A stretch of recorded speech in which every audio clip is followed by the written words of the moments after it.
धुळे महानगरपालिकेच्या रिंगणात आंतरराष्ट्रीय किन्नर आखाड्याचे उपाध्यक्ष महामंडलेश्वर पार्वती जोगी उतरणार आहेत। भाजपकडे त्यांनी उमेदवारी मागितली आहे। धुळ्यात पहिल्यांदाच तृतीयपंथी महापालिकेच्या निवडणुकीच्या रिंगणात उतरणार आहेत। हिंगोलीच्या वसमत शहरामध्ये 72 मतदान केंद्र आहेत। मतदान सुरळीत व्हावे यासाठी 40 पोलीस अधिकारी आणि 300 कर्मचारी तैनात करण्यात आले। शहरात मतदानादरम्यान कोणताही अनुचित प्रकार होऊ नये यासाठी पोलिसांनी सर्व शहरात फेरी काढली। माजी खासदार रामदास तडस यांनी सपत्नीक परिवारासह येत मतदानाचा हक्क बजावला। देवळीच्या नगर परिषद प्राथमिक शाळा क्रमांक 2 इथे मतदान केलं। रामदास तडस यांच्या पत्नी शोभा तडस देवळी नगरपालिकेच्या अध्यक्षपदासाठी उमेदवार आहेत।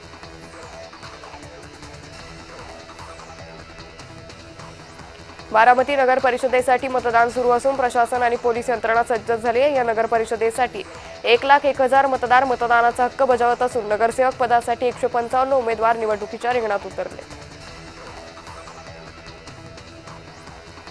चंद्रपूरमधील घुगुसलामध्ये नगराध्यक्षसह सर्व 11 जागांसाठी निवडणुकीची मतदान प्रक्रिया पडते।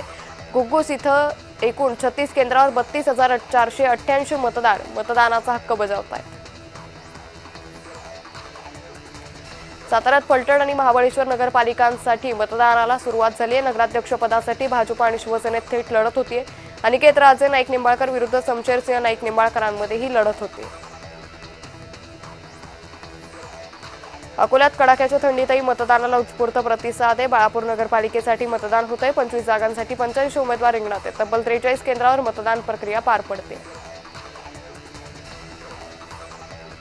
मनमाड इंदूर लोहमार्गासाठी जमीन देण्यास मनमाडमध्ये विरोध होतोय। अंशतः भूसंपादन न करता संपूर्ण भूभाग संपादित करावा अशी भूमिका मनमाडच्या गर्डर चौक भागातील नागरिकांनी घेतली आहे।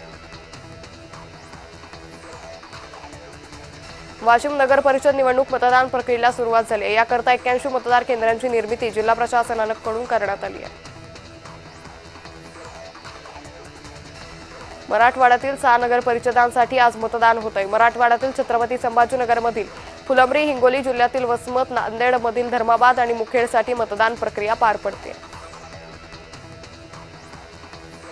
वसमत नगरपालिकेच्या निवडणूक प्रक्रियेत महिलांसाठी पिंक मतदान केंद्र उभारण्यात आले। या पिंक मतदान केंद्राची संकल्पना विशेषतः महिला मतदारांना प्रोत्साहन करण्यासाठी आहे। तर या केंद्रावर संपूर्ण व्यवस्थापन महिला कर्मचाऱ्यांच्या माध्यमातून करण्यात आले।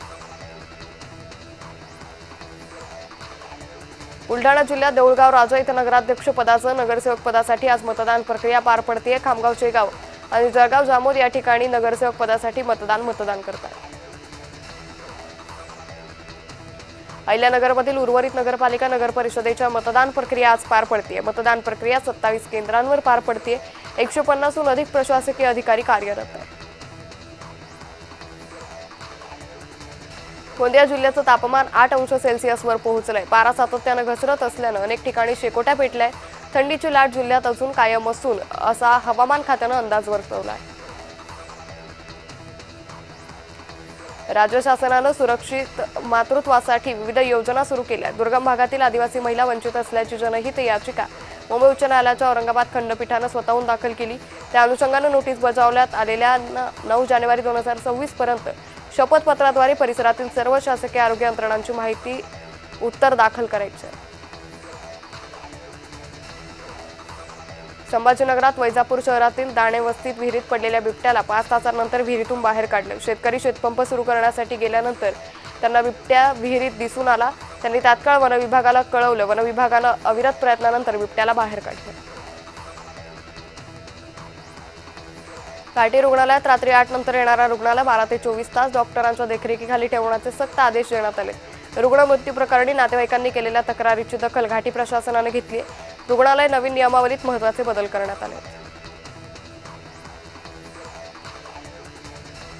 निफाडमध्ये 4.5 अंश सेल्सिअस तापमानाची नोंद करण्यात आली आहे। नाशिकच्या निफाडमध्ये सर्वाधिक कमी तापमानाची नोंद आहे। कुंदेवाडी कृषी संशोधन केंद्रात सर्वात कमी तापमानाची नोंद आहे। सर्वत्र शालेय सहल आणि पर्यटनाचा हंगाम सुरू असताना या निमित्तानं किल्ले रायगडावर शालेय सहलींची मोठ्या प्रमाणात गर्दी आहे। सहलीच्या माध्यमातून शिक्षक रायगड किल्ला आणि त्याबरोबर छत्रपती शिवाजी महाराज विद्यार्थ्यांना समजावून सांगताना दिसून येत आहेत।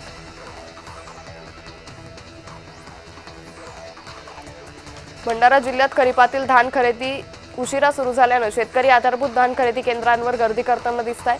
शासनाच्या धान खरेदी केंद्रात लवकरात लवकर करावी अशी शेतकऱ्यांकडून मागणी केली जाते.